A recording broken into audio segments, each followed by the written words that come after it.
Malagasy mirahina mandresy ny ilanelan-tany atsara-manitra miavaka miaraka amin'ny Telma.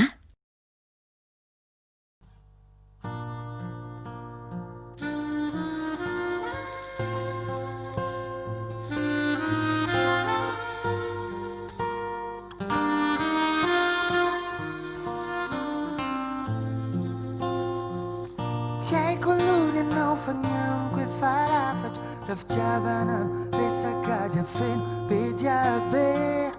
satry volana eny tiako hiala sasatra aminany vatanao andray dia hanome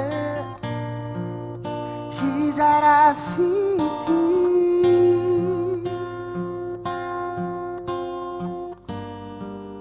iriko votory ny asianao fa zaho matalanjo na ifona la isika roa rehefa miaona fidoboky ny fo tolasirailay roa raha tsapanao ny tsapako finoaziny tanako avy antratrako holasirailay roa dia tsy andry foana hoena oviny indray no hiara ibanjinany akantonao atsara tare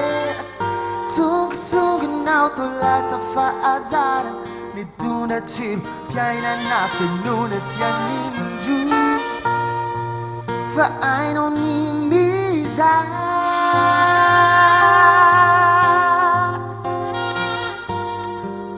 ainao ko ny midana mitahiry no tsy ambarateloko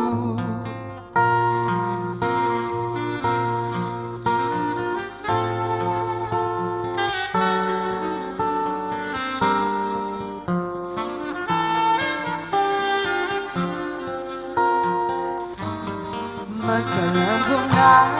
ifona la isika roa rehefa miaona fidoboky ny fo tolasirailay roa raha tsapanao ny tsapako finoaziny tanako avy antratrako holasirailay roa hainao ny mizara tsy manafanafity kandianilanao ihany eo no tiako isiaodozy